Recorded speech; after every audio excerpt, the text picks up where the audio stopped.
नमस्कार दोस्तों, स्वागत है आप सभी का जैन नेगी मैथमेटिक्स में। उम्मीद करते हैं आप सभी की तैयारी अच्छी चल रही होगी उत्तराखंड एलटी गणित की। आज का दोस्तों नया टॉपिक है डिटर्मिनेंट्स। आज हम दोस्तों determinants and properties of determinants के बारे में जानेंगे। हमारी दोस्तों विशेष सीरीज चल रही है उत्तराखंड एलटी गणित को लेकर। इससे पहले भी दोस्तों हमने काफ़ी वैल्यूबल क्लासेस दोस्तों आपको प्रोवाइड करवाई हैं। आप उनको जरूर देखिएगा, आपको आने वाले एग्जाम में दोस्तों जरूर हेल्प मिलेगी। आज की क्लास में हम डिटरमिनेंट्स और उसकी प्रॉपर्टी के बारे में दोस्तों डिटेल में जानेंगे। एक ही वीडियो में दोस्तों आपको सब कुछ जानने को मिल जाएगा। तो चलिए आज की क्लास को शुरू करेंगे। वीडियो को पूरा अंत तक देखना, तभी जाके 100% बेनिफिट मिलेगा। डिटर्मिनेंट का मतलब दोस्तों क्या है कि अगर आपके पास कोई स्क्वायर मैट्रिक्स है, उस स्क्वायर मैट्रिक्स को दोस्तों आप किसी एक्सप्रेशन से दोस्तों आप एसोसिएट कर सकते हैं या फिर किसी नंबर से दोस्तों एसोसिएट कर सकते हैं, उसी को हम डिटर्मिनेंट बोलते हैं। ठीक है ना। यानी कि दोस्तों अगर आपके पास कोई भी स्क्वायर मैट्रिक्स, लेकिन ध्यान देने वाली बात है स्क्वायर मैट्रिक्स, आप दोस्तों डिटर्मिनेंट को एज अ फंक्शन भी मान सकते हैं। यानी कि एक फंक्शन है दोस्तों इस तरह का कि जो कि आपकी एक मैट्रिक्स के ऊपर लगता है और वो दोस्तों इसको कन्वर्ट कर देता है सम एक्सप्रेशन में या फिर किसी नंबर में। इसी को दोस्तों हम क्या बोलते हैं, डिटर्मिनेंट बोलते हैं। ठीक है। डिटर्मिनेंट की अपनी क्या है, एक पर्टिकुलर वैल्यू है। मैट्रिक्स तो केवल और केवल अरेंजमेंट है, डिटर्मिनेंट क्या है, पर्टिकुलर वैल्यू है। ये आपने समझना है। ठीक है। एक्सप्रेशन भी हो सकता है, लाइक एक्सप्रेशन की हम बात कर रहे हैं कि भैया हमारे पास कोई पॉलिनोमियल आ गया या फिर हमारे पास कोई ट्रिग्नोमेट्रिकल रेशियोज आ गए। ठीक है। या फिर हमारे पास कोई इक्वेशन निकल के आ गई या फिर कोई नंबर भी हो सकता है। ठीक है ना। तो खाली नंबर तक सीमित नहीं रखेंगे, कुछ भी हो सकता है। ठीक। तो ये दोस्तों आपका क्या होता है, डिटर्मिनेंट होता है। हमेशा ध्यान रखना है कि डिटर्मिनेंट के लिए मैट्रिक्स क्या है, स्क्वायर की फॉर्म में होनी आवश्यक है। या फिर आप सिंपली बोलेंगे जो डिटर्मिनेंट होता है वो हमेशा स्क्वायर की फॉर्म में होता है। ठीक है।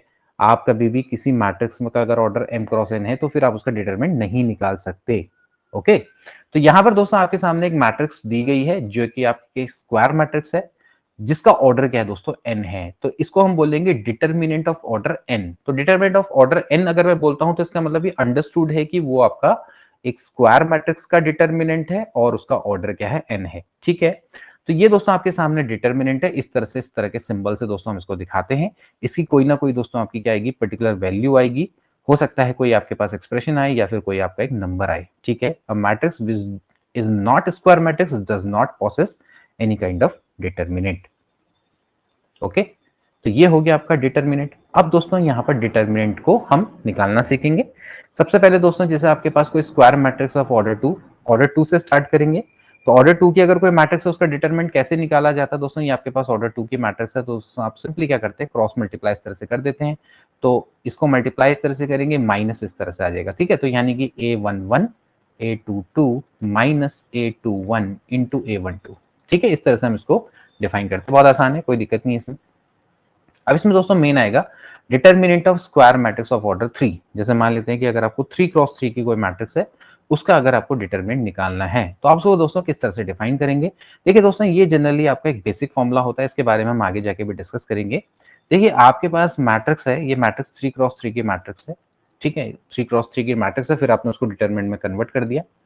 तो अगर आप इसकी डिटरमिनेंट वैल्यू दोस्तों निकालना चाहते हैं तो आपके पास दोस्तों एक्चुअली 1 2 3 4 5 6 6 दोस्तों आपके पास टोटल ऑप्शन रहते हैं। आप किसी भी ऑप्शन से दोस्तों इसको कैलकुलेट कर सकते हैं, लेकिन आपको एक ही रो या फिर एक कॉलम के रिस्पेक्ट में इसको खोलना पड़ेगा। ठीक है। तो डिटरमिनेंट की वैल्यू को दोस्तों हम इससे दिखाते हैं या फिर हम इसको डेल्टा से भी दिखाते हैं। ठीक है।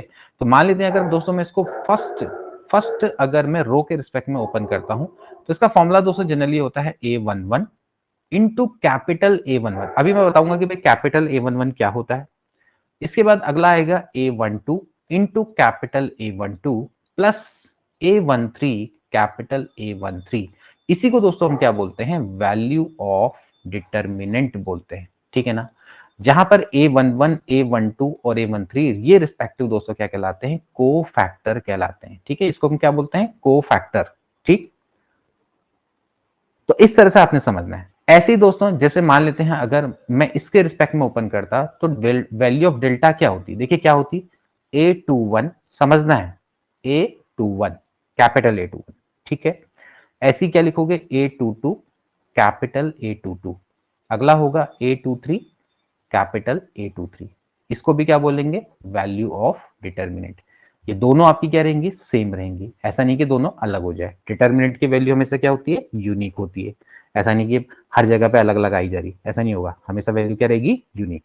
अब ऐसी अगर आप इसके रिस्पेक्ट में खोलेंगे तो क्या होगा, देखो डेल्टा बराबर A13 कैपिटल A13, ठीक है, A32 capital A32 plus A33 capital A33। पहले तो आपने ये फॉर्मूला दिमाग में रख लेना है। अब ऐसे दोस्तों आप कॉलम के रिस्पेक्ट में भी खोल सकते हैं, column number 1, column number 2 and column number 3, ठीक है। ये 6 वे हैं डिटरमिनेंट को फाइंड आउट करने के, सबके सब आपको क्या देंगे, सेम वैल्यू देंगे, ठीक हो गया। अब इसकी वैल्यू को कैसे निकाला जाता है इसको भी हम समझेंगे। देखिए इसका जो तरीका होता है वो क्या होता है, आपने जैसे एक मैट्रिक्स है A11 का, अगर आपको कोफैक्टर निकालना है तो आपने उसके रिस्पेक्टिव रो एंड उससे गुजरने वाले कॉलम को आपने डिलीट करना होगा, और जो आपके पास दोस्तों, जो आपके पास सब मैट्रिक्स बचेगी उसके स्क्वायर का जब आप डिटर्मिनेंट लेंगे, जैसे कि आप यहाँ पर देख सकते हैं, और इसके आगे दोस्तों आपने -1 की पावर I प्लस जे करना पड़ेगा। जैसे कि यहाँ पर आप देख सकते हैं A11 है तो -1 की पावर, -1 की पावर दोस्तों यहाँ पर क्या आएगा, 1 + 1 आएगा, ठीक है। इस तरह से यहाँ पर 1 + 1 होगा एक, ठीक है, इस तरह से। अच्छा, इसको इन्होंने किसके रिस्पेक्ट में खोला है, A12 A22, इसको थोड़ा सा गलत लिखा है ये यहाँ पर दोस्तों, इस पर ध्यान मत देना, यहाँ पर गलत है लिखा हुआ, इससे मैं नहीं कर रहा हूँ, ये आपका थोड़ा सा टाइपिंग में मिस्टेक है, इसको छोड़ो, ठीक है ना। यहाँ पर कितना हो जाएगा दोस्तों, ए की पावर 1 + 1 हो जाएगा, और यहाँ पर A11 है तो A11 है तो A11 के रिस्पेक्ट में, अच्छा इसमें इसने इसके इसके रिस्पेक्ट में कर देगा, चलो इसको छोड़ो, कोई दिक्कत नहीं है। यहाँ पर A11 है तो यहाँ पर कितना आ जाएगा, ये हो जाएगा A22 A23 A32 A33, इस तरह से, ठीक है ना। फिर यहाँ पर दोस्तों जो अगला आएगा वो आपका आ जाएगा -1 की पावर, देखो अगला क्या है, A12 है तो ये हो जाएगा 1 + 2, ठीक है। इसके रिस्पेक्ट में जो सामने सामने दोस्तों ये जो कॉलम है और ये जो रो है इसको आपने डिलीट मारना है, बाकी आपके पास दोस्तों जो भी बचेगा A21 A23 A31 A33, ठीक है, एंड प्लस -1 की पावर, इसके बाद क्या आ जाएगा, 1 + 3 आ जाएगा। यहाँ पर दोस्तों आपने इसको और इसको डिलीट मार देना, A13 के सामने जो कॉलम है और जो रो है जो इससे गुजर रहे हैं, तो जो बचेगा आपने उसको लिख देना है A21 A22 A31 A32, ये। इसके बाद दोस्तों आप 2 क्रॉस 2 के डिटरमिनेंट को दोस्तों आप सॉल्व करना जानते हैं। यहाँ पर ध्यान रखने वाली बात है कि यहाँ पर A12 भी आएगा और यहाँ पर A13 भी आएगा, इसी को दोस्तों हम क्या कहते हैं, वैल्यू ऑफ डिटरमिनेंट बोलते हैं, ठीक है। अब इसके बारे में इस चीजों को ध्यान में रखना है, ठीक है ना। इस तरह से हम इसको डिफाइन कर सकते हैं, ठीक।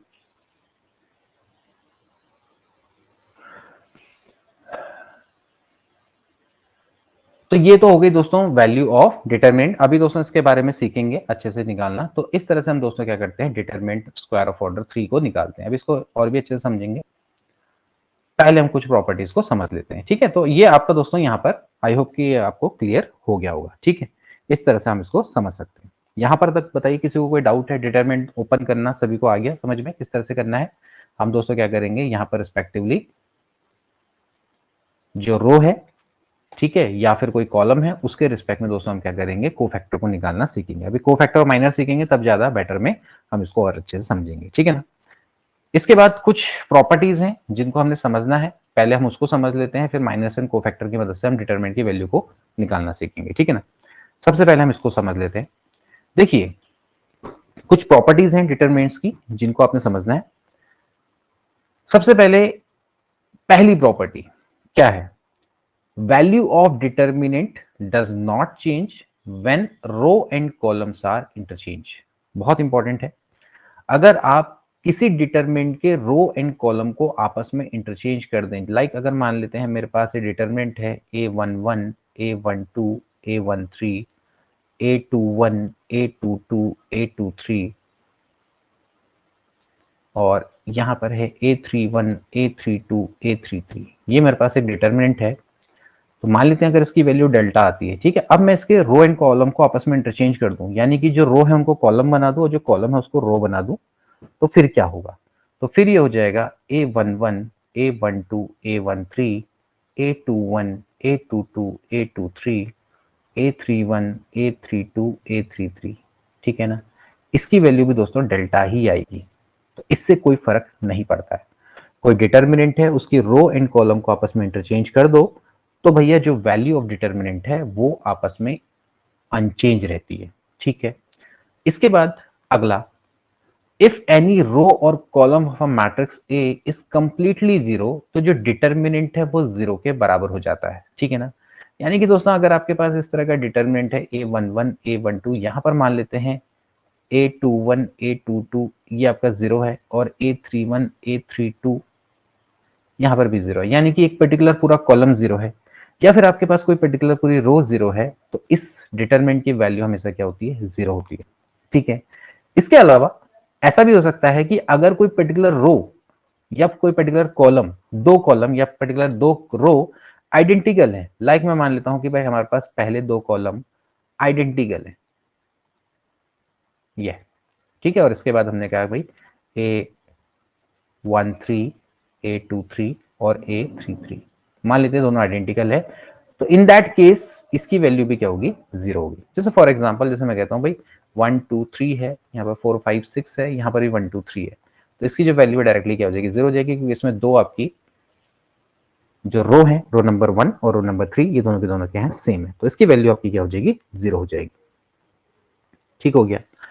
अब इसके बाद ये तो आपका क्लियर हो गया, तो पहला और जो सेकंड है वो आपको यहां पर क्लियर हो जाएगा। ठीक है, इसके बाद अगला है कि इफ एनी टू रोज और two columns of determinants are interchange, the value of determinant is multiply by -1। इसका मतलब ये है कि अगर कोई मैट्रिक्स है, ठीक है, या फिर अगर किसी डिटरमिनेंट, जैसे मान लेते हैं कोई डिटरमिनेंट है, ये डिटरमिनेंट है a11 a12 a13 और a21 a22 a23 a31 a32 a33, मान लेते हैं मैं इसकी कोई भी दो रो या फिर कोई भी दो कॉलम को आपस में इंटरचेंज कर देता हूं। तो मान लेते हैं दोस्तों कि मैंने इसका ये कॉलम नंबर 1 है और कॉलम नंबर 2 है, सॉरी रो नंबर 1 और रो नंबर 2, इनको मैं आपस में इंटरचेंज कर दूं, तो अगर मैं इसको आपस में इंटरचेंज कर दूंगा तो बाहर से माइनस आ जाएगा। ठीक, तो यहां पर से क्या हो जाएगा, a21 a22 a23 a11 a12 a13 a31 a32 a33, ये ठीक है, यानी कि अगर आप किसी दो रो या फिर दो कॉलम को आपस में इंटरचेंज करते हैं, तो value of determinant is multiply bye minus, यानी कि माइनस आ जाएगा आगे से, जो वैल्यू ऑफ डिटर्मिनेंट है उसके आगे क्या आ जाएगा, माइनस। अब सोचो, मान लेते हैं आप इसको भी फिर आपस में इंटरचेंज कर दो, मान लेते हैं ये जो दो कॉलम है, आप कॉलम को आपस में इंटरचेंज कर दो, तो फिर आगे से क्या आ जाएगा, एक और माइनस आएगा, तो क्या हो जाएगा, -1 का स्क्वायर। तो क्या आ जाएगा, देखिए आगे से क्या बन जाएगा फॉर्मूला, यहाँ पर आ जाएगा a22 a12 a32, ये a21 a11 a31 a23 a13 a23, ठीक है, इस तरह से a33, सॉरी ये ना, तो आप देख सकते हैं, तो जितने बार आप आपस में इंटरचेंज करेंगे उतने माइनस आगे से आते चले जाएंगे। ठीक है, इसका मतलब अगर आप n टाइम्स इंटरचेंज करेंगे तो -1 की पावर क्या आ जाएगा, n आ जाएगा। ठीक है, ऐसे ही अगर आप दोस्तों अगर आप इवन टाइम्स इंटरचेंज करेंगे तो -1 की पावर क्या आ जाएगा, 2 आ जाएगा, -1 की पावर 4 आ जाएगा। तो अगर आप इवन टाइम्स इंटरचेंज करते हैं तो इसका मतलब है कि जो वैल्यू ऑफ डिटरमिनेंट क्या रहेगी, अनचेंज रहेगी। लेकिन अगर आप odd number of times change करेंगे, जैसे आपने एक बार किया तो -1 की पावर 1, अगर आप -1 की 3 बार करेंगे तो -1 की पावर 3, समझ रहे हैं ना। तो अगर आप कोई डिटरमिनेंट है उसमें अगर आप दो बार आपस में कॉलम या फिर रो को, या कोई दो कॉलम या फिर कोई दो रो को इंटरचेंज करते हैं, तो value of determinant remains unchange. ठीक है, अगर आप 3 बार करेंगे तो जो नई डिटरमिनेंट की वैल्यू है उसको आपने -1 से मल्टीप्लाई करना पड़ेगा। अगर आप 10 बार करेंगे तो value of determinants remains unchange. तो इवन टाइम्स इंटरचेंज करेंगे तो there will be no change, अगर आप odd number of times interchange करेंगे so there will be change by sign of minus. Okay, इस तरह से आपने इसको समझना है। ठीक, तो ये हो गया इंटरचेंज। ध्यान देने वाली बात है, इंटरचेंज किन्हीं भी दो रो या फिर दो कॉलम को आपस में करना है, ऐसा नहीं कि रो और कॉलम को करना है। रो और कॉलम में कोई फर्क नहीं पड़ता, जैसे हमने पहला लॉ था, पहले लॉ में हमने रो एंड कॉलम को आपस में इंटरचेंज किया था। ठीक है, इसके बाद नेक्स्ट देखेंगे, बड़ा महत्वपूर्ण, देखिए अगली जो प्रॉपर्टी है वो क्या है, अगली प्रॉपर्टी ये है कि if all elements of one row or one column of determinants are multiplied by the same number, then the value of determinant is k time the value of given determinants. ठीक है, अब यहां पर दोस्तों आपने ध्यान देना है, आपके पास दोस्तों कोई डिटर्मिनेंट है a11, a12, a13, a21, a22, a23, a31, a32, a33. अब आप दोस्तों इसके किसी भी रो या फिर किसी भी कॉलम के सभी एलिमेंट्स को किसी के नंबर से मल्टीप्लाई कर देते हैं। मान लेते हैं मैं पहली रो के एलिमेंट को के से मल्टीप्लाई कर देता हूं, तो एक्चुअली दोस्तों जो इस डिटर्मिनेंट की वैल्यू थी वो के टाइम्स हो जाएगी ओरिजिनल डिटर्मिनेंट की वैल्यू के, यानी कि के यहां से बाहर आ जाएगा। समझ रहे हैं? ओके, यहां पर आपने चीज समझनी है कि के आपस में क्या हो जाएगा, इंटरचेंज हो जाएगा, मतलब कि के आपका क्या आ जाएगा, बाहर आ जाएगा। ठीक है, ऐसे दोस्तों आप इस के को अगर आप यहां मल्टीप्लाई करेंगे, जैसे मान लेते हैं अगर आप पहले कॉलम में मल्टीप्लाई करेंगे, यहां से के आप बाहर लेंगे तो सिंपली आपका क्या हो जाएगा, के इंटू डेल्टा हो जाएगा। ठीक, तो इस तरह से आप दोस्तों क्या कर सकते हैं, ये समझना है कि if all the elements of one row या फिर वन कॉलम ऑफ डिटर्मिनेंट को अगर आप मल्टीप्लाई करते हैं सेम नंबर से, then the value of determinant is k time the value of given determinant. आप के को मल्टीप्लाई करेंगे किसी एक पर्टिकुलर रो के सभी एलिमेंट से या फिर किसी एक पर्टिकुलर कॉलम के सभी एलिमेंट से। अगर आपके पास दोस्तों इस तरह की कंडीशन है कि KA11, KA12, KA13, यहां पर से है KA121, KA22, KA23, KA31, KA32, KA33, ये समझ रहे ना? तो इस केस में दोस्तों आपका के यहां से भी आएगा, यहां से भी आएगा, यहां से भी आएगा, या फिर यहां से आएगा, यहां से आएगा, यहां से आएगा, तो कितने के आ जाएंगे, के की पावर 3 हो जाएगा, ओरिजिनल डिटर्मिनेंट रह जाएगा। समझ रहे हैं? तो इस तरह से आपने इस चीज को समझना है।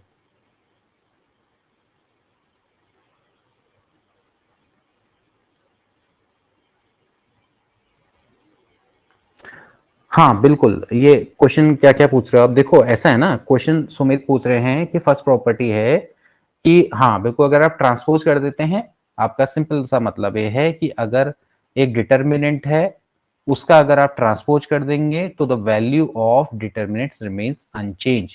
ठीक है ना, एक डिटर्मिनेंट है उसका अगर आप ट्रांसपोज ले लो और फिर उसका डिटर्मिनेंट निकालो तो भी दोनों की वैल्यू क्या रहेगी, सेम रहेगी। आप इसको इस तरह से भी कह सकते हैं कि एक मैट्रिक्स है, मैट्रिक्स का आपने ट्रांसपोज निकाला, ठीक है, स्क्वायर मैट्रिक्स का ट्रांसपोज कर दिया, रो एंड कॉलम को आपस में इंटरचेंज कर दिया, तो भी उसकी जो वैल्यू है वो हमेशा क्या रहती है, सेम रहती है। पहला आपकी प्रॉपर्टी यही है। ठीक है,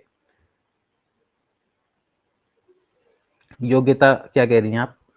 सर वन टाइम में दो रो या कॉलम को इंटरचेंज कर सकते हैं। वन टाइम में दो रो या फिर कॉलम को इंटरचेंज नहीं करोगे, एक टाइम पे एक ही करोगे। ठीक है ना, वन बाय वन करते हो। ठीक है, एलिमेंट्री ऑपरेशन लगाने में आपका वन टाइम पे किया जाता है। ठीक है, एक साथ आप नहीं करोगे, एक साथ में एक ऑपरेशन पहले लगेगा फिर दूसरा लगेगा। ठीक है, इसके बाद प्रियंका क्या कह रही है, सर न्यूमेरिकल वैल्यू से समझा दीजिए। अरे न्यूमेरिक वैल्यू से समझोगे, न्यूमेरिक वैल्यू से समझने लायक ही नहीं है। देखो कॉन्सेप्ट आपके जनरल है, न्यूमेरिकल वैल्यू से क्या समझाऊं मैं इसमें?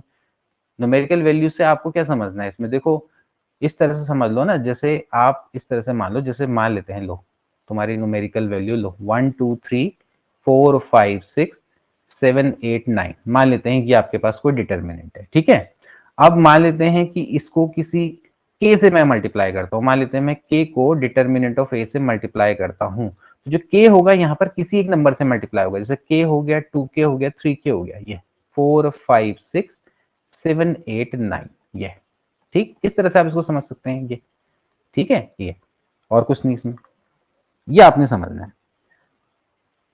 ठीक, तो अब यहां पर देखो एक कॉन्सेप्ट क्या आया, एक कॉन्सेप्ट सिंपल ये आया कि अगर मेरे पास कोई दोस्तों मैट्रिक्स है इस तरह की, के ए मैट्रिक्स है ये, ठीक है, तो के ए का मतलब जैसे मैंने आपको पहले बताया था क्या होता है, के ए आई जे होता है।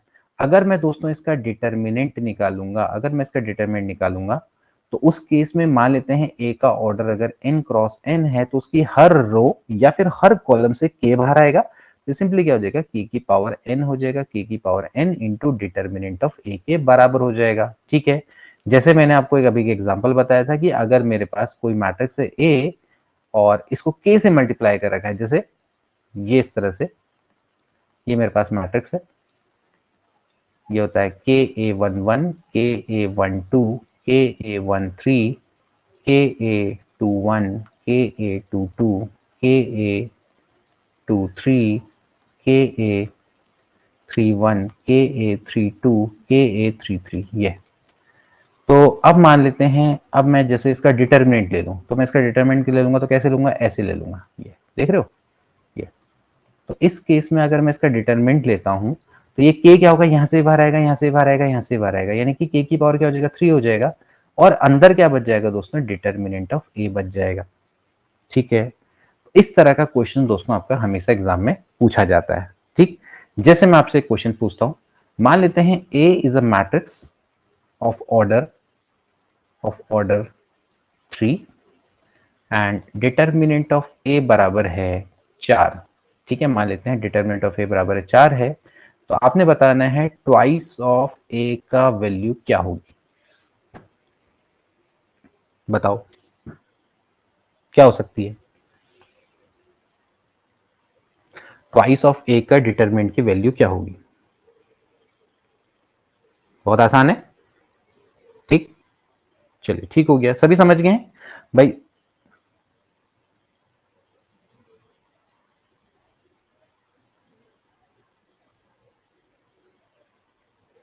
हाँ बिल्कुल, ठीक है, तो आप समझे इसमें, तो इसमें क्या होगा, देखिए आप जानते हैं ए कोई मैट्रिक्स है जिसका ऑर्डर 3 है, तो ऑर्डर 3 है तो जब भी के बाहर आएगा तो 2 की पावर 3 हो जाएगा इनटू डिटर्मिनेंट ऑफ ए। 2 की पावर 3 कितना होता है, 8 होता है, डिटर्मिनेंट ऑफ ए की वैल्यू 4 है, तो यानी कितना हो जाएगा, 32 इसका राइट आंसर हो जाएगा।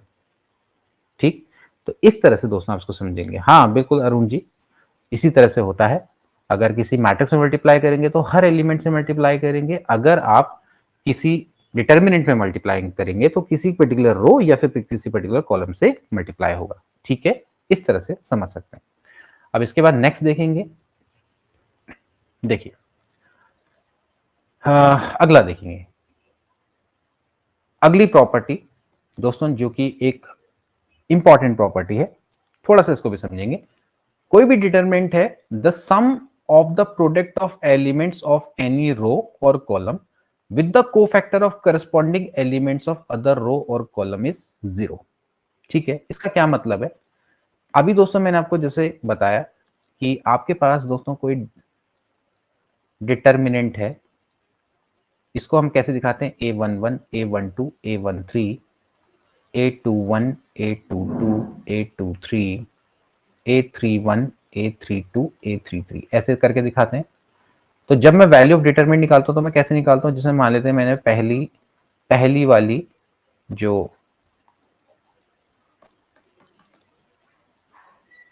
पहली आपकी रो है, इसके रिस्पेक्ट में मैं इसको ओपन कर रहा हूं, तो मैं इसको कैसे खोलूंगा, A11 into capital A11, A11 उसके रिस्पेक्टिव कोफैक्टर, A12 फिर उसके रिस्पेक्टिव कोफैक्टर, A13 इसके रिस्पेक्टिव कोफैक्टर।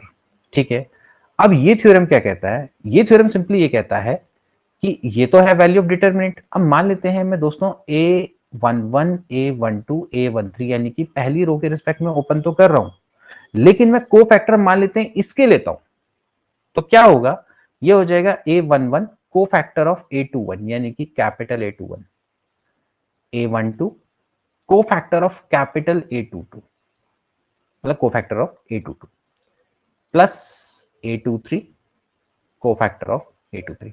इसकी वैल्यू में से क्या होती है, 0 होती है। सिंपल सा रूल, समझ में आया।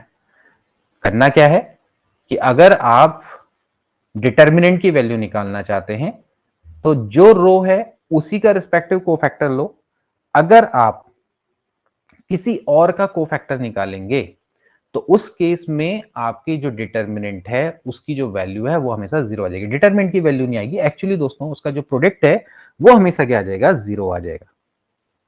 ठीक, इस तरह से आपने इसको समझना है। तो कोफैक्टर अभी हम सीखेंगे कोफैक्टर क्या होता है, फिलहाल अभी आप समझ लो कि कोफैक्टर में जो वैल्यू है वो ये रूल होता है, पहले भी आप समझ लो, कोफैक्टर भी समझ में आ जाएगा, अभी माइनस एंड कोफैक्टर ये अगला टॉपिक, तो उसमें आपने ही समझना है, this is a property of determinant. ठीक है, तो जैसे अगर मैं देखो, जैसे अगर मैं ऐसे ही यहाँ पर एक और अगर मैं बनाता हूँ, जैसे मान लेते हैं कि मैं ये वाली रो लेता हूँ, ये सेकंड रो लेता हूँ। एक सेकंड रो क्या है, A21, और पहले वाले के कोफैक्टर लेता हूँ कैपिटल A11, A22 ऊपर वाले का कोफैक्टर कैपिटल A12, ठीक है। ऐसे ही इसको लेता हूं मैं A23 और फिर ऊपर वाले का कोफैक्टर, इसकी वैल्यू हमेशा क्या आएगी, 0 आई, ठीक है। This is not the value of determinant, this is actually अगर हम मल्टीप्लाई करते हैं इस तरह से तो हमेशा वैल्यू 0 आएगी। ऐसे ही दोस्तों अगर आप ये नीचे वाला लेंगे और इस वाले का कोफैक्टर ले लेंगे या किसी और का ले लेंगे तो वैल्यू हमेशा 0 आती है, ठीक। तो इस तरह से आपने उसको समझना है।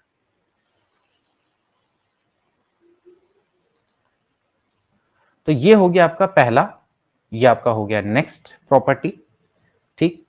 इसके बाद दोस्तों अगली जो प्रॉपर्टी है, अगली प्रॉपर्टी क्या है, अगली प्रॉपर्टी क्या है, अगली वाली प्रॉपर्टी देखेंगे, if the determinant of, if sorry if to the elements of a row और column of determinant are added m time corresponding elements of another row or column, the value of determinant thus obtained is equal to the value of original determinant। Generally दोस्तों इसको क्या बोला जाता है, इसको हम elementary transformation बोलते हैं। एलिमेंट्री ट्रांसफॉर्मेशन का मतलब क्या है, देखिए एलिमेंट्री ट्रांसफॉर्मेशन का क्या मतलब है, देखिए आपने समझना है इसको। जैसे मान लेते हैं हमारे पास कोई मैट्रिक्स है और इस तरह से दोस्तों मेरे पास है A11 A12 A13, सॉरी मैं इसको ऐसे लिख लेता हूँ, ये डिटरमिनेंट है मेरे पास, ये डिटरमिनेंट है A11 A12 A13 A21 A22 A23 A31 A32 A33, ठीक है। इसमें दोस्तों मैं आपको एक रूल थोड़ा सा बताना चाहूंगा पहले, इसको आगे बढ़ने से पहले, मैंने हालांकि उसको यहाँ पर मेंशन नहीं किया है। अगर आपके पास दोस्तों कोई डिटरमिनेंट है जो कि इस तरह की फॉर्म में है A11 A21 A31 और यहाँ पर है A12 A13 A22 A23 A32 और A33। मान लेते हैं कि अगर आपके पास दोस्तों कोई कॉलम है, उसको आप इस तरह से लिख सकते हैं B11 B21 B31, यानी कि सम ऑफ टू एलिमेंट्स लिख सकते हैं। तो दोस्तों आप इसको इस तरह से लिख सकते हैं, इस डिटरमिनेंट को हम दो फॉर्म में तोड़ सकते हैं, कैसे, इस तरह से A11 मतलब पहली वाली आपकी कॉलम आ जाएगा A12 A13 A21 A22 A23 A31 A32 A33 plus plus, इसके बाद ऐसे ही यहां पर भी आ जाएगा, क्या आ जाएगा B11 A12, अब देखो अब ये नेक्स्ट वाला आएगा, ठीक है, B11 A12 A13, ठीक है। इसके बाद क्या आ जाएगा B21 A22 A23, यहाँ पर क्या आ जाएगा B31 A32 A33। इसकी जो वैल्यू आएगी मान लेते हैं डेल्टा आएगी, तो इन दोनों की वैल्यू भी आपकी सेम ही निकल के आएगी, यानी कि डेल्टा निकल के आएगी। ये दोस्तों आपका रूल होता है, ठीक है। तो अब आपने यहां पर समझना है, इसी को मैं यहां पर अब समझूंगा, देखो इसी रूल को मैं आगे ले जाऊंगा। देखो इस रूल को पहले आप समझ लो, इस रूल को ध्यानपूर्वक देख लो, एक नजर मान लो ये रूल क्या है, ठीक है। अब इसी रूल का मैं यूज करूंगा, देखो कैसे रूल यूज करूंगा मैं इसका, ठीक। मैंने क्या किया कि ये C1 है, ये C2 है, ये C3 है, तो मैंने क्या किया, इस C2 को मैंने K से मल्टीप्लाई किया और C1 में ऐड कर दिया, ठीक है। ध्यानपूर्वक देखना, C2 को मैंने मल्टीप्लाई किया और C1 में ऐड कर दिया, तो मुझे क्या मिलेगा दोस्तों, ये मुझे मिलेगा यहां पर, मान लेते हैं इसकी वैल्यू है डेल्टा, ठीक है। तो क्या होगा, ये हो जाएगा A11 प्लस के A12, इसको मैं पूरा K से मल्टीप्लाई करके इसमें ऐड कर रहा हूं, ठीक है। यहां पर क्या हो जाएगा A21 प्लस के A22, यहाँ पर हो जाएगा A31 प्लस के A32, ठीक है, A12 A22 A32 और यहाँ पर क्या आ जाएगा A13 A23 A33, ठीक हो गया, ये इस तरह से आ गया। अब ध्यान से देखो ये वाली मैट्रिक्स को, मतलब ये वाला डिटर्मिनेंट को, अगर आप इस तरह से, तो आप इसको इस तरह से दो डिटर्मिनेंट्स में ब्रेक कर सकते हैं, ठीक है। तो मैं इसी का यूज यहाँ पर करूंगा, देखो मैं क्या करूंगा, इसको दो डिटर्मिनेंट में ब्रेक करूंगा, ठीक है। तो क्या होगा, देखो मैं क्या करूंगा, पहले इसको लूंगा, तो क्या हो जाएगा, देखो ये हो जाएगा A11 A21 A31 और फिर इसको लूंगा, ठीक है, ये हो जाएगा A12, A22, A32, A13, A23, A33 plus, अब यहां से इसको उठाऊंगा, ठीक है, यहां पर आ जाएगा KA12, KA22, KA32, A12, A22, A32, A13, A23, A33, ठीक हो गया।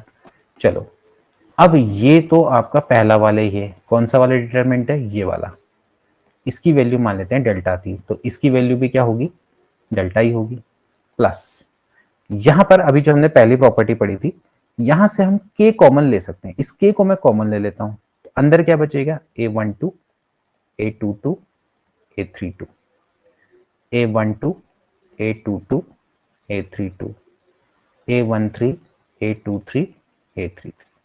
अभी दोस्तों हमने एक सेकंड प्रॉपर्टी पढ़ी थी कि अगर कोई कॉलम के दो एलिमेंट सेम होते हैं तो इस डिटरमिनेंट की वैल्यू क्या हो जाती है, जीरो हो जाती है ना।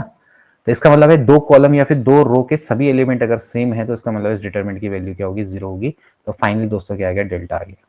इसका मतलब ये है कि ये जो वैल्यू है, ये जो वैल्यू है, इसकी वैल्यू भी डेल्टा होगी। यानी कि दोस्तों जब मैं डिटरमिनेंट में एलिमेंट्री ट्रांसफॉर्मेशन लगाता हूं तो इसका मतलब यह है कि उसकी जो वैल्यू है वो रिमेन्स अनचेंज, यानी कि वो चेंज नहीं होती है, यहां पर से आपने समझना है। तो यही चीज आपसे कह रहा है पूरा का पूरा कि if the elements of row और column of determinants are added m times, जैसे मैंने k लिया, corresponding elements of another row, the value of determinant thus obtain is equal to the value of original determinant. ठीक है, यानी कि दोस्तों इस तरह से हम एलिमेंट्री ट्रांसफॉर्मेशन को लगा सकते हैं डिटरमिनेंट में। तो ये आपने यहां पर समझना है, this is a very very important elementary transformation. ये तीसरे नंबर का एलिमेंट्री ट्रांसफॉर्मेशन होता है। Various type of elementary transformation होता है जिसमें हमका रो को आपस में इंटरचेंज करना, कॉलम को इंटरचेंज करना।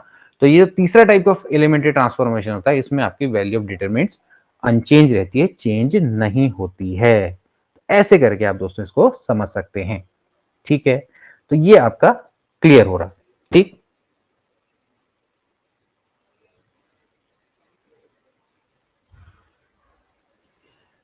हाँ बिल्कुल, यदि सेम रो पर सेम रो के कोफैक्टर लेंगे तभी डिटरमिनेंट निकलेगा, नहीं तो उसकी वैल्यू जीरो होगी। ठीक है, नहीं तो जो दूसरा निकलेगा वो जीरो होगा। रूल समझो ना, रूल क्या है, ठीक है, ये आपने समझना है।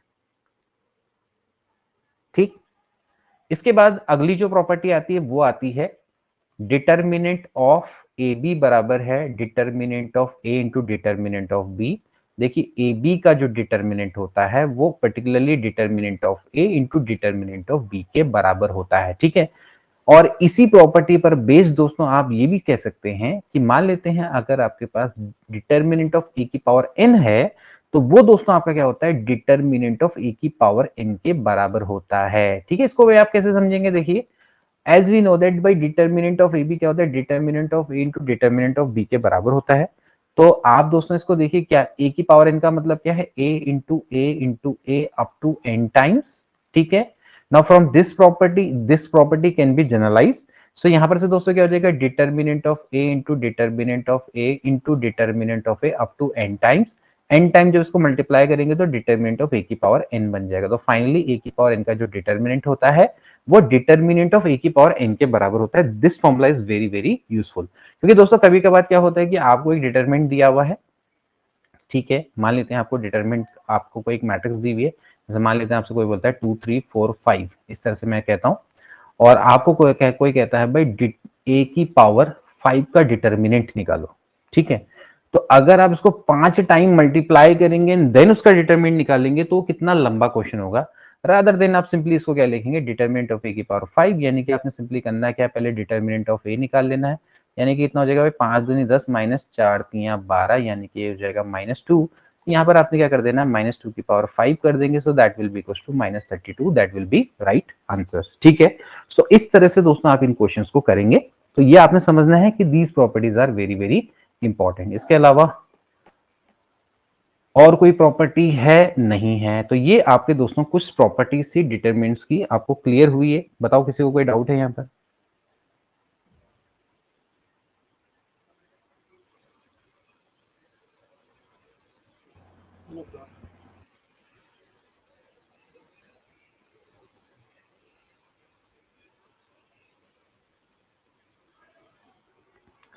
अरे बाप रे, 6 और 7 को फिर से एक्सप्लेन करें। 6 और 7 में क्या एक्सप्लेनेशन है भैया?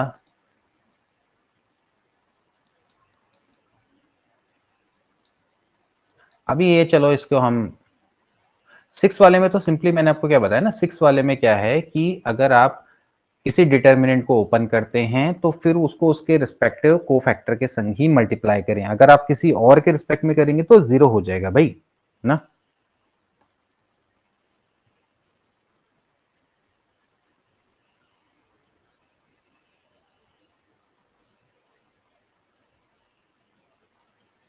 और ये वही तो चीज है, डिटर्मिनेंट की वैल्यू देखो, आप समझो ना कि डिटर्मिनेंट जैसे आपको इतना मैंने आपको बताया, देखो आप इसको एक चीज समझ लो ना, इसमें क्या मुश्किल है समझने के लिए। ठीक, सिंपल सी बात है कि आपके पास एक मैट्रिक्स है, अगर आपने उसका डिटर्मिनेंट निकालने, स्क्वायर मैट्रिक्स है, तो सिंपली ये होता है A11 A11 A12 A12 A13 A13, ठीक है ना। अब आप अगर A11 के संग किसी और का ले लेंगे, मान लेते हैं A21 का ले लेता हूँ, A12 यहाँ पर A22 ले लेता हूँ, A13 और यहाँ पर A23 लेता हूँ, इसकी वैल्यू जीरो हो जाएगी, दैट्स इट। और क्या है इसमें, दो चीजें हैं ना। अरे सर, स्क्वायर मैट्रिक्स सिंगुलर है तब डिटर्मिनेंट जीरो होगा। देखो, एक स्क्वायर मैट्रिक्स सिंगुलर है या नॉन सिंगुलर है, वो तभी डिसाइड होता है जब उसका डिटरमिनेंट जीरो या फिर नॉन जीरो होता है, ठीक है। तो अगर कोई मैट्रिक्स है वो सिंगुलर है तो इसका डेफिनेटली मतलब है कि उसका डिटरमिनेंट जीरो रहा होगा ना।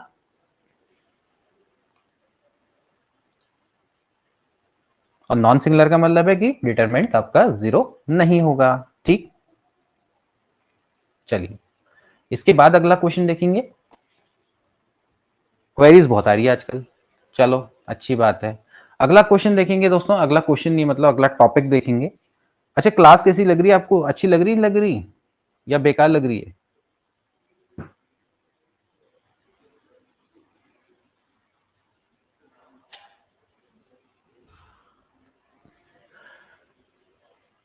चलो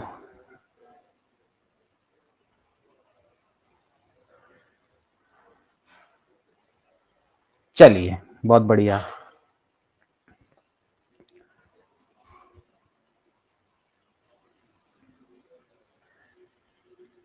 अब अगला देखेंगे माइनर। ठीक है, माइनर क्या होता है, चलो ठीक है ठीक है।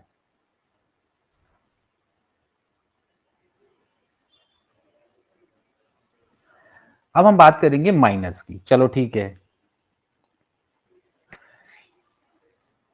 चलो ठीक हो गया ठीक हो गया, अब लास्ट में लूंगा मैं तुमसे, ठीक है। लास्ट में लूंगा सारे कमेंट्स के जवाब। माइनस देखते हैं, ठीक है। माइनस का मतलब क्या है, अब वही वाला कोफैक्टर और माइनस वाला अब समझा लेते हैं कि भाई है क्या मतलब, ठीक है। देखो, अगर माइनर्स का क्या मतलब है देखिए, और कोफैक्टर का क्या मतलब है, इसके बारे में हम डिस्कस करेंगे। देखिए, माइनर का मतलब ये है कि अगर आपके पास कोई ए आई जेथ एलिमेंट है, कोई भी हो सकता है, A11 हो सकता है, A12 हो सकता है, कुछ भी हो सकता है, उससे पास होने वाली रो और उससे पास होने वाले कॉलम को दोस्तों आप जब डिलीट करेंगे तो आपके पास एक सब मैट्रिक्स आएगी, जो कि हमने कल पढ़ा था। अब उस स्क्वायर सब मैट्रिक्स का दोस्तों जब आप डिटर्मिनेंट लेंगे तो उसको हम क्या बोलते हैं, माइनर बोलते हैं। बहुत आसान है, ठीक है। जैसे कि अभी हमारे पास ये 3x3 की मैट्रिक्स है। अब देखिए, जरूरी नहीं है कि 3x3 की हो, 4x4 की भी हो सकती है, 5x5 की भी हो सकती है, डिपेंड करता है, ठीक है ना। अब मैंने मान लेते हैं A12 है, इसको लिया, इससे पास होने वाली रो और इससे पास होने वाले कॉलम है, इसको जब मैं सब्ट्रैक्ट कर दूंगा तो मेरे पास क्या बचेगी दोस्तों, ये मेरे पास बचेगी एक सब मैट्रिक्स, ठीक है। इसका जब मैं डिटर्मिनेंट ले लूंगा तो यही क्या कहलाएगा, माइनर कहलाएगा, ठीक है। अब एक चीज समझने वाली बात है कि जो माइनर है वो आपने सिंपली क्या करना है कि जो जो आपके पास ए आई जेथ एलिमेंट है, अगर उसके सामने की रो और उसके सामने की जो कॉलम है उसको आप डिलीट करेंगे तो जो आपके पास बचेगा वही सब मैट्रिक्स का डिटरमिनेंट ही माइनर कहलाता है। तो अगर आपके पास कोई मैट्रिक्स है वो ऑर्डर n की है, तो जो n-1 का आपके पास जो दोस्तों बचेगा डिटर्मिनेंट स्क्वायर सब मैट्रिक्स का, उसी को हम क्या बोलेंगे, माइनर बोलेंगे उस एलिमेंट का, ठीक है। तो देखो, जैसे इसमें यहां पर माइनर क्या, जैसे A11 है, इसका माइनर क्या होगा, इसको इसको कट करेंगे तो ये दिस इज माइनर, ये आपके क्या है, माइनर है, ठीक। इस तरह से आप इसको समझेंगे, दिस इज माइनर, ठीक। ऐसे ही दोस्तों अगर आप मान लेते हैं A22 है, A22 है, इसके सामने ये और ये कट करेंगे तो क्या बचेगा दोस्तों, ये बचेगा A11 A13 A31 A33, ये आपका क्या है, माइनर है। इसको जनरली हम कैसे दिखाते हैं, MIJ से दिखाते हैं। तो जैसे मान लेते हैं ये किसका माइनर है, A22 का है, तो ये किस क्या है, ये M22 है, दिस इज माइनर।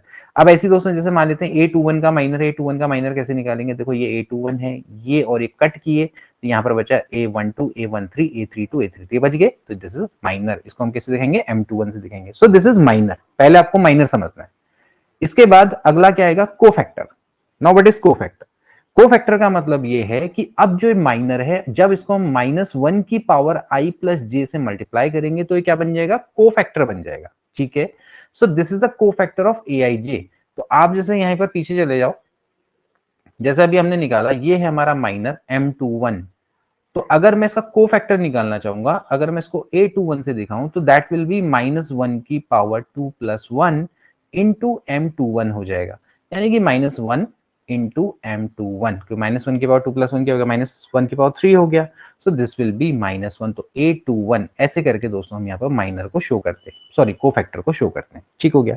तो यहीं पर दोस्तों अभी तक बात चल रही थी कि भाई किस तरह से आप कोफैक्टर को निकालेंगे। तो जब आप कोफैक्टर निकालेंगे तो क्या होगा, देखिए जैसे मान लेते हैं मैं A11 का कोफैक्टर निकालना चाहता हूं, तो जो कैपिटल A11 होगा वो क्या होगा दोस्तों, ये होगा -1 की पावर 1 प्लस 1 M11, ठीक है। ऐसे ही अगर आप A12 निकालना चाहते हैं तो -1 की पावर 1 प्लस 2 M12, A13 निकालना चाहते हैं तो -1 की पावर 1 प्लस 3 AM13, ऐसे निकालेंगे, ठीक हो गया। अब भैया A11 का माइनर निकालना है तो कैसे, इसको और इसको कट करो, दिस इज माइनर, यानी कि यहाँ पर आप, मैं इसको यहाँ पर रिप्लेस कर देता हूँ इससे, तो हो जाएगा A22 A23 A32 A33, ऐसे निकालते हैं, ठीक है। ऐसे ही M12 है, यानी कि ये और ये कट करो तो बचता क्या है, बचता है A21 A23 A31 A33, ये ऐसे बच जाता है। ऐसे ही M13 का निकालोगे तो क्या होगा, ये इसको ऐसे कट करो, ये सॉरी इसको नहीं, इसको A13 का निकालना है, इसको कट करेंगे ऐसे करके, तो A21 A22 A31 A33। अब देखो ये आ गया समझ में कोफैक्टर। अब इसी कोफैक्टर का जब मैं A11 से मल्टीप्लाई करूंगा, A12 से मल्टीप्लाई करूंगा, A13 से मल्टीप्लाई करूंगा, तो मुझे मिलेगी वैल्यू ऑफ डिटर्मिनेंट, ठीक है। लेकिन अगर मैं A11 का किसी और रो के माइनस या फिर कोफैक्टर से जब मैं मल्टीप्लाई करूंगा तो मुझे क्या मिलेगा, 0 मिलेगा भाई। यही आपका रूल था जो आपने समझना था उस बार, ठीक। तो ऐसे करके आप इन चीजों को समझिए कि भाई इसका मतलब क्या है, मीनिंग समझिए, और आपने कुछ नहीं करना है इसमें, ठीक। तो ये चीजें आपको यहाँ पर डिफाइंड हो गई होंगी कि माइनस एंड कोफैक्टर कैसे निकाले जाते हैं। अब चलो इसका एक एग्जांपल देख लेते हैं, जैसे आपने क्या करना है, सारे के सारे माइनर्स निकालने हैं। कैसे कैसे निकालोगे, देखो जैसे ये आपके पास एक सिंपल सी 2x2 की मैट्रिक्स है, तो अगर आप इसका दोस्तों माइनर निकालना चाहते हैं, जैसे मान लेते हैं मैं इसका माइनर निकालना चाहता हूँ, तो इसको और इसको मैं कट करूंगा, मुझे क्या मिल जाएगा, 5 मिल जाएगा। ध्यान देने वाली बात है, माइनर है। ऐसी दोस्तों जैसे 3 का निकालूंगा, इसको इसको कट करूंगा तो क्या मिल जाएगा, 4 मिल जाएगा। ये 4 है तो इसका माइनर क्या हो जाएगा, 3 हो जाएगा। 5 का माइनर कितना हो जाएगा, 2 हो जाएगा, ठीक है। अब अगर मुझे कोई कहेगा भाई को फैक्टर निकालो, तो को फैक्टर कैसे निकालूंगा गुरु, को फैक्टर को दोस्तों यहां पर से ऐसे कट करेंगे, तो यहां पर दोस्तों जो माइनर आया था, कितना आया था, 5 है ना, इसके आगे लिखना पड़ेगा -1 की पावर 1 प्लस 1, यानी कि सिंपली क्या हो जाएगा, 5 हो जाएगा, क्योंकि ये क्या है, A11 है। ऐसी ये है A12, तो A12 है तो यहाँ पर क्या लिखना पड़ेगा, -1 की पावर 1 प्लस 2, इसका क्या आया था दोस्तों, 4 आया था, तो ये सिंपली क्या आ जाएगा, -4 आ जाएगा, ठीक।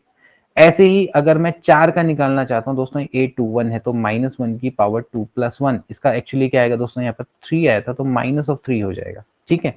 एंड सिमिलरली दोस्तों जैसे यहाँ पर 5 है तो -1 की पावर दोस्तों कितना हो जाएगा, 2 plus 2, so it will become 2। तो ऐसे करके दोस्तों आप इसको फाइंड आउट कर सकते हैं, ठीक। तो इस तरह से दोस्तों आप इसको बनाएंगे। तो अगर ये हमारे क्या है दोस्तों, ये हैं cofactor, this is A11, this is A12, this is A13 and this is A12 A21 A22 A21 A22, ये हमारी दोस्तों आपके पास कोफैक्टर मैट्रिक्स इस तरह से निकल के आ जाती है, A11 A12 A21 A22, this is known as a cofactor matrix of a, cofactor matrix of a तो अगर आप इसको लिखेंगे तो कैसे लिखेंगे, देखो A11 कितना है दोस्तों 5 है, A12 है वो कितना है -4 है, यहाँ पर A21 -3 है, दिस इज 2। ठीक है, इस तरह से आप इसको निकाल सकते हैं। ठीक है, अब देखिए यहां से आपका एक रूल आपका निकल के आ रहा है, देखो ये ठीक है, इस तरह से दोस्तों आप इसको निकाल सकते हैं। देखिए को फैक्टर मैट्रिक्स है, तो को फैक्टर मैट्रिक्स को दोस्तों आप इस तरह से फाइंड आउट कर सकते हैं। ठीक, तो अगर आपके पास दोस्तों सिंपली अगर आपके पास 2x2 की मैट्रिक्स है और अगर आपने दोस्तों इसकी को फैक्टर मैट्रिक्स निकालनी है तो आप डायरेक्टली भी दोस्तों निकाल सकते हैं। आप सिंपली क्या करेंगे, 5 और 2 को आपस में इस तरह से रिप्लेस कर देंगे, इन दोनों को रिप्लेस करके आगे से माइनस लगा देंगे। तो देखो क्या किया, 5 और 2 को यहाँ पर रिप्लेस कर दिया और यहाँ पर 4 में यहाँ पर -3 लिख दिया, यहाँ पर 4 -4 लिख दिया। इस तरह से आप क्या कर सकते हैं, 2x3 का आसानी से बहुत जल्दी में को फैक्टर मैट्रिक्स को निकाल सकते हैं। हाँ बिल्कुल, अगर 4x4 की मैट्रिक्स है तो उसका 3x3 का माइनर बचेगा। ठीक, फिर उसका डिटरमिनेंट कैसे निकालेंगे भाई, जैसे निकालते हैं 3x3 का डिटरमिनेंट, जैसे हम इसको निकाल रहे हैं 3x3 को कैसे सॉल्व करते हैं वैसे ही निकाला जाता है। ठीक, तो अब लेकिन ऐसा होता है ना कि भाई अब 3x3 का जब डिटरमिनेंट है तो उसके बदले फिर हम एलिमेंट्री जो मेथड्स है उनका यूज करते हैं ना। ये तो अभी खाली बेसिक में आपको बता रहा हूँ। एलिमेंट्री मेथड की मदद से हम क्या करते हैं, 4x4 या 5x5 के डिटरमिनेंट को सॉल्व करते हैं। ठीक है, एलिमेंट्री ट्रांसफॉर्मेशन लगाते हैं, उसकी मदद से हम इसको करते हैं। ये तो मैं आपको बेसिक बता रहा हूँ कि ऐसे खोलते हैं। ठीक, तो अब इतना आपको क्लियर हो गया कि भाई माइनर्स या फिर कोफैक्टर जो मैट्रिक्स है वो कैसे बनाएंगे। कोफैक्टर मैट्रिक्स को आप इस तरह से बना सकते हैं, जैसे आपके पास 2x2 की मैट्रिक्स है, कभी कभार एग्जाम में जल्दी का क्वेश्चन आता है, आपको इनवर्स निकालना होता है, तो जनरली आपको कोफैक्टर मैट्रिक्स की आवश्यकता होती है। और तुरंत करके दोस्तों आप क्या कर सकते हैं, कोफैक्टर मैट्रिक्स को इस तरह से डिफाइन कर सकते हैं। ठीक हो गया। हाँ, ये केवल 2x2 में ही लगेगा। ठीक, जो मैंने आपको यहाँ पर अभी रूल बताया है वो आपका केवल इसी में लगेगा।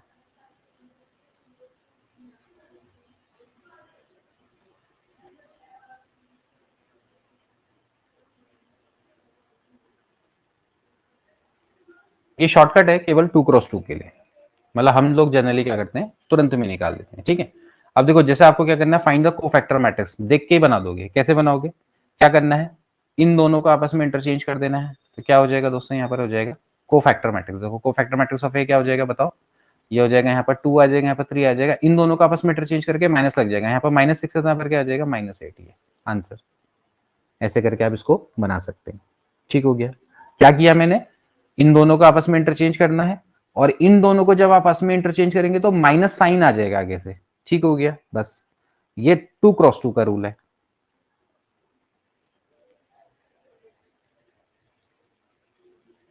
ठीक है, चलो चलो मेरे को एक डिटरमिनेंट निकाल के बताओ, मैं देखता हूं अगर है क्वेश्चन में तो चलो कोई बात नहीं, यहां पर देख लेते हैं। एक डिटरमिनेंट की वैल्यू निकाल के बता दो, देख लेते हैं भाई कितना आ गया आप लोगों को। 1 2 4 4 5 6 एंड 7 8 9, चलो ऐसे बना लेते हैं। ये इसकी जरा डिटरमिनेंट की वैल्यू निकाल के बताओ। अभी जिन लोगों को नहीं आ रहा होगा समझ में आ जाएगा। चलो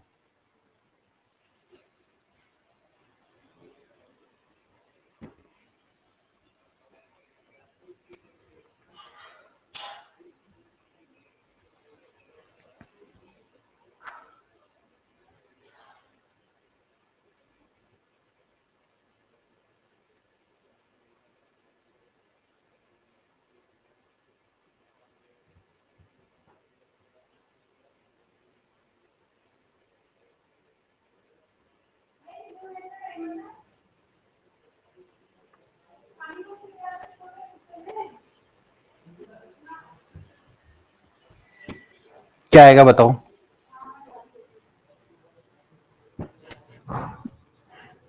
जल्दबाजी मत करो, कितना आ रहा है, -33। -33 कैसे आ गया भाई। हाँ चलो ठीक है, हाँ -3 आ रहा है। ठीक है, तो कैसे करना है, ठीक कैसे करेंगे, सिंपली आपने क्या करना है, देखो पहले आपने इस रो के रिस्पेक्ट में मैं खोलता हूं तो ये है दोस्तों, ये है 1। ठीक है, तो 1 इसके आगे क्या लगेगा, -1 की पावर 1 + 1, और इसके रिस्पेक्ट में आप जब खोलेंगे तो यहाँ पर क्या बचेगा, 5 बचेगा, 6 बचेगा, 7 बचेगा और 5 बचेगा, 6 बचेगा, 8 बचेगा और 9 बचेगा। फिर यहाँ पर दोस्तों आपका क्या है, अगला है 2। तो प्लस यहाँ पर हो जाएगा 2 और इंटू हो जाएगा -1 की पावर यहाँ पर क्या हो जाएगा 1 + 2। ये ध्यान देने वाली बात है, वैसे भी ये प्लस साइन होता है, माइनस साइन होता है, प्लस साइन होता है, तो यहाँ पर आप ऑलरेडी माइनस लगा सकते हैं। ठीक है, यहाँ पर हो जाएगा +4 -1 की पावर हो जाएगा 1 + 3 1 + 3 13 हो गया है। ठीक है, और फिर यहाँ पर दोस्तों आपका क्या बच जाएगा, ये और ये कट हो जाएगा। ठीक है, अच्छा 2 का तो हमने खोला ही नहीं, 2 का आपका कितना बचेगा, ये हो जाएगा कितना 4 6 7 9, और ऐसे ही दोस्तों यहाँ पर खोलेंगे 4 का, तो 4 का रिस्पेक्ट में हो जाएगा 4 5 7 और 8। इस तरह से बना सकते हैं। ठीक है, अब आप इसको सॉल्व कर लीजिए, आपका राइट आंसर निकल के आ जाएगा। ठीक है, -1 की पावर 1 + 1 एक्चुअली 1 ही हो गया, तो 9 पंजे 45, 8 छिक्के 48। ठीक है, ऐसे ही यहाँ पर दोस्तों आपका क्या आ जाएगा, माइनस हो जाएगा, 2 आ जाएगा, 9 चौको 36, 7 छिक्के 42। ठीक, +4 हो गया, 7 पंजे 35। ठीक, ये हो गया। यहाँ पर से इसको सॉल्व करेंगे तो 45 में से 48 जाएगा -3, -2 हो गया, 36 में से 42 गया यानी कि -6 प्लस 4 इंटू यहाँ पर हो जाएगा -3। ठीक है, तो -3 प्लस 6 दूनी 12 -12, ये दोनों कैंसिल आउट, यानी कि -3 इसका राइट आंसर है। ठीक है, इस तरह से समझ में आ गया। ठीक, A11 माइनस कैसे हो जाएगा भाई, A11 प्लस नहीं होगा क्या, -1 की पावर 1 + 1 है, -1 की पावर 1 + 1 कितना होगा, 1 नहीं होगा क्या, प्लस नहीं होगा। जल्दबाजी नहीं करनी है, आराम से करना है क्वेश्चंस को। ठीक,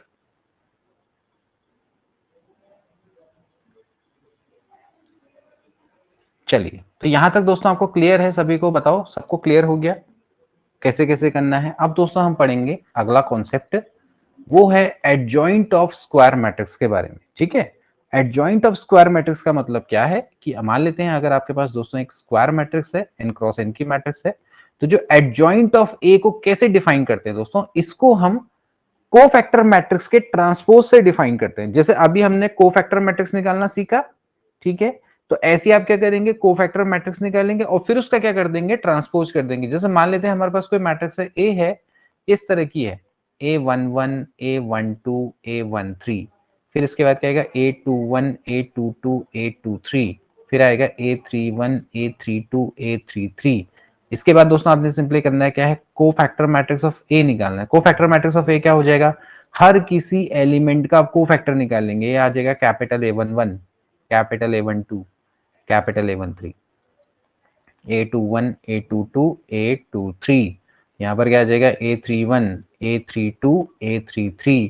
फिर इसका क्या कर देना है, ट्रांसपोज, यानी कि इसका ट्रांसपोज करेंगे, इसका ट्रांसपोज करेंगे तो क्या होगा, रो एंड कॉलम आपस में इंटरचेंज हो जाएगा, यानी कि A11 A12 A13 A21 A22 A23, यहाँ पर आ जाएगा A31 A32 A33।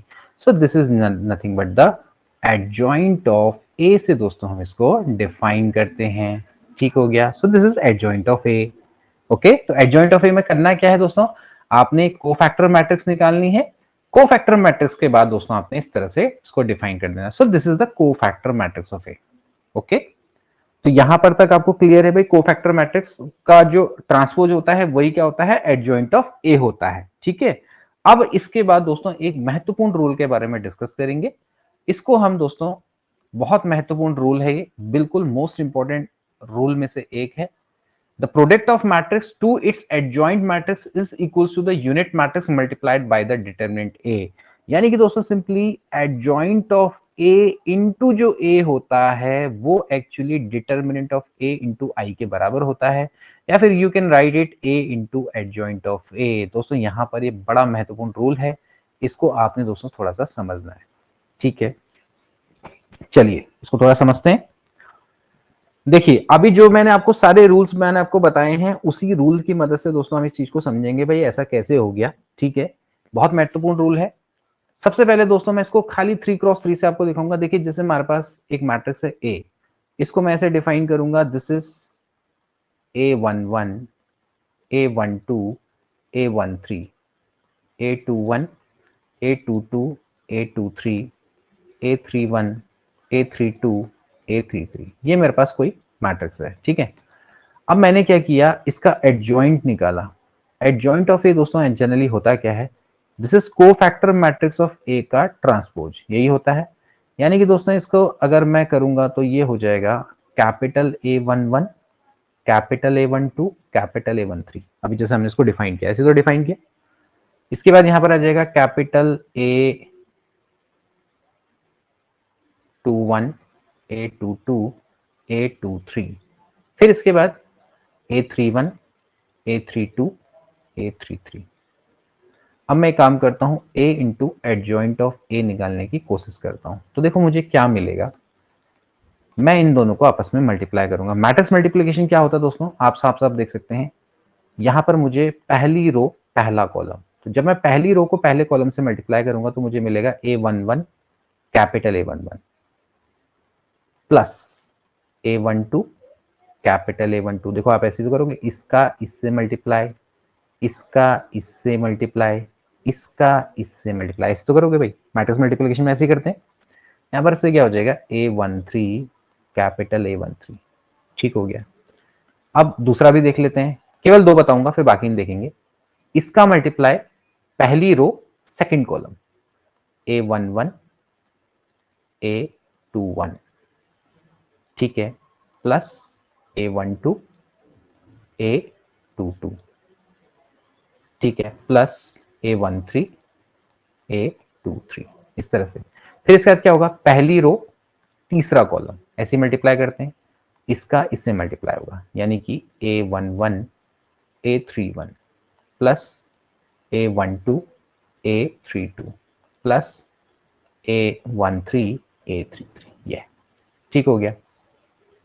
तो अभी भाई हमने पढ़ा कि A11 into capital A11, A12 into capital A12, A13 into capital A13, ये क्या होती है दोस्तों, वैल्यू ऑफ डिटर्मिनेंट होती है। अभी हमने ये तो डिफाइन किया, इसी को क्या बोलते हैं, वैल्यू ऑफ डिटरमिनेंट बोलते हैं। यानी कि रो और उसका कोफैक्टर को मल्टीप्लाई करते चले जाओ।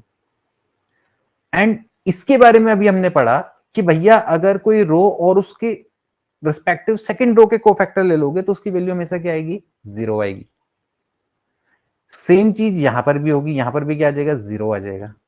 ठीक है, अब देखो ऐसे ही फिर क्या करो, अब दूसरे वाले को समझो, क्या होगा, दूसरी रो पहला कॉलम, दूसरी रो में क्या है कि आपका दूसरी रो है और कोफैक्टर पहली रो के, तो क्या आ जाएगा, जीरो। अब इसमें देखो दूसरी रो के कोफैक्टर, यानी कि value of determinant.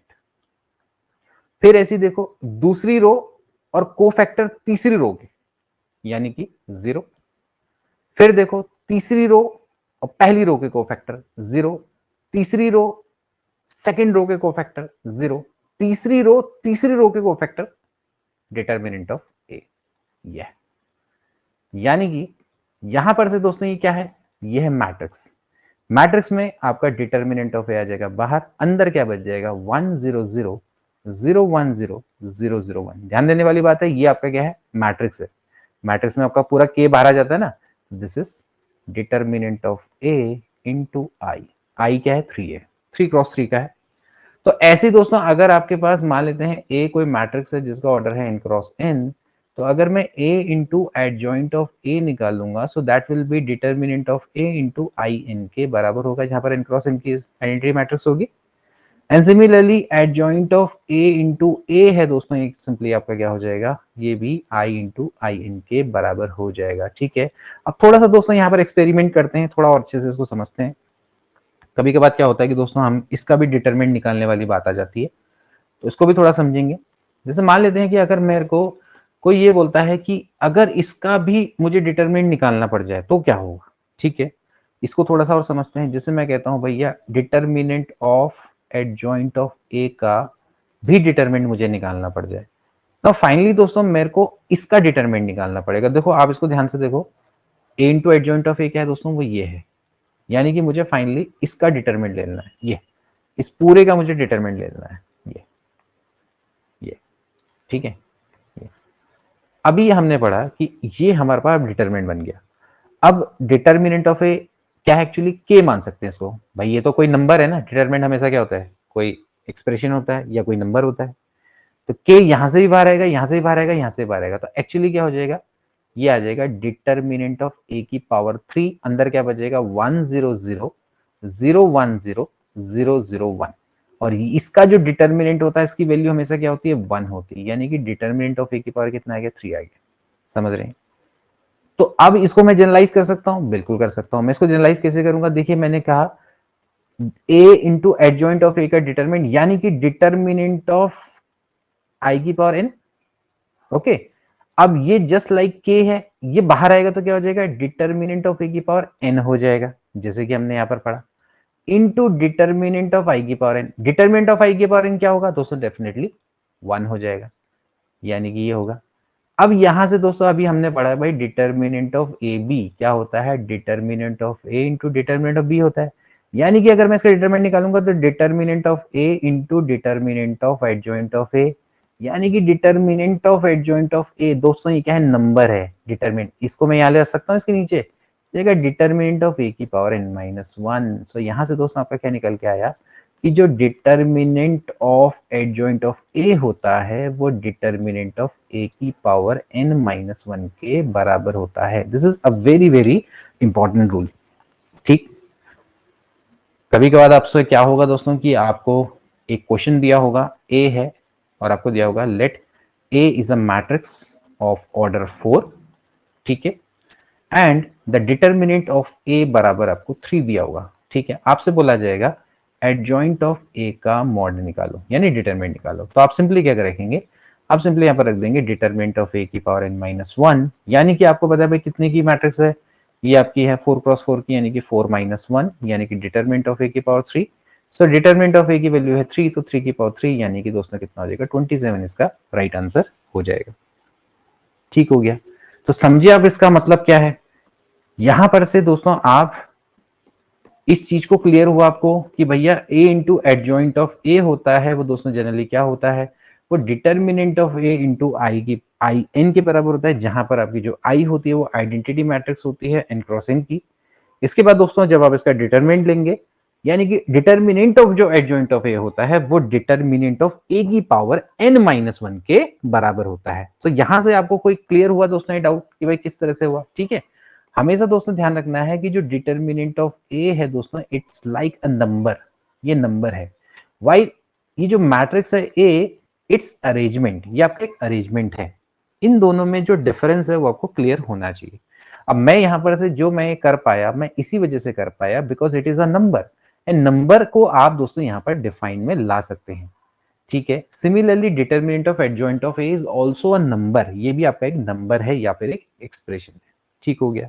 So by this way you can easily understand this concept. तो यहां पर तक बताइए दोस्तों आपको कोई डाउट किसी को, ये क्लियर है आपको?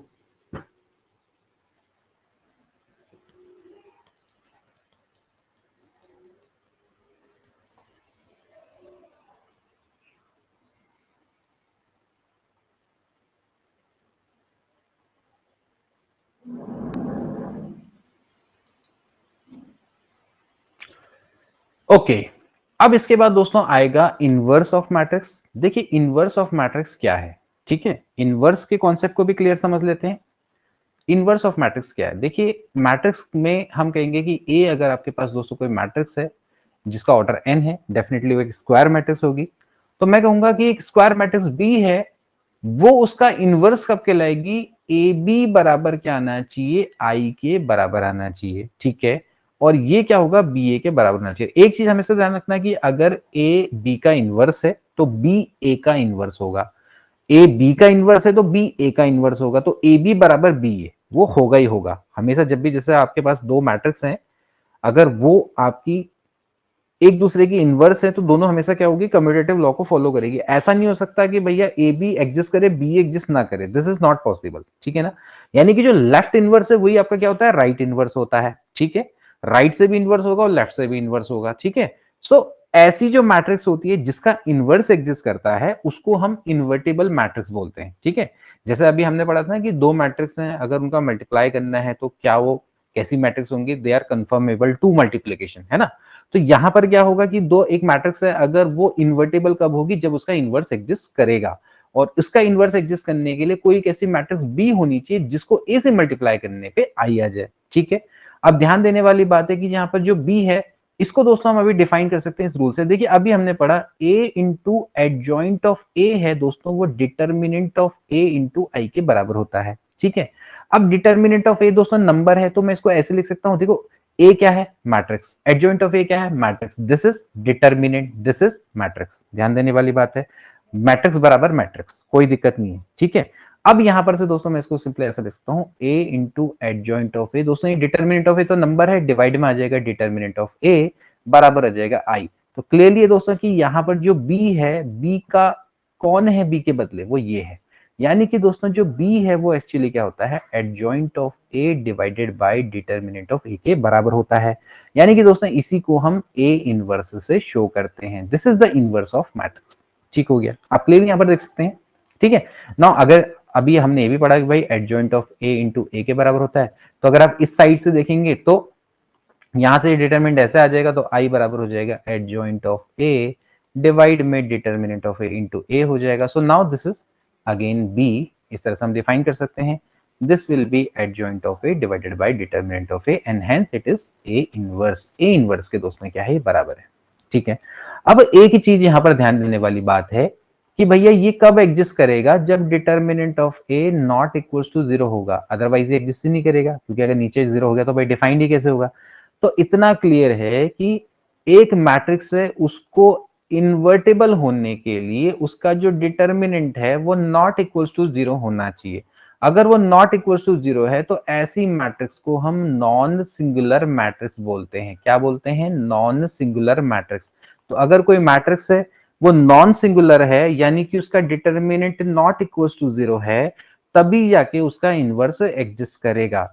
अगर उसका डिटरमिनेंट 0 आ जाता है तो वो क्या कहलाएगी, सिंगुलर मैट्रिक्स कहलाएगी। सिंगुलर मैट्रिक्स कहलाएगी तो उसका जो इनवर्स है वो नॉट एग्जिस्ट, यानी कि एग्जिस्ट नहीं करेगा। ये आपको क्लियर होना चाहिए, ठीक है ना।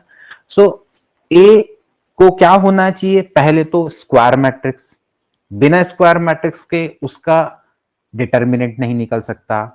फिर उसके बाद उसका जो डिटरमिनेंट है वो नॉट इक्वल्स टू 0 होना चाहिए, तभी जाके हम आगे फर्दर प्रोसीड करेंगे, यानी कि हम देखेंगे कि भैया उसका इनवर्स एग्जिस्ट करता है या नहीं करता है। तो लेकिन जब उसका डिटरमिनेंट नॉट इक्वल्स टू 0 होगा तभी जाके उसका इनवर्स एग्जिस्ट करेगा।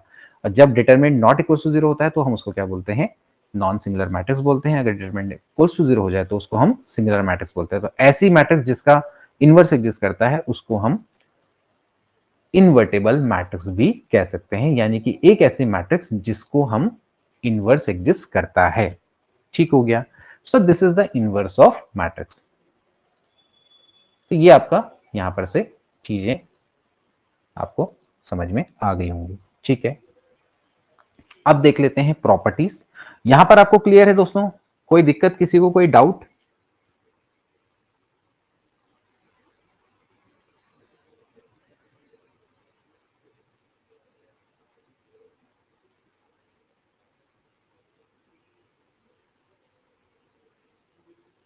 चलिए,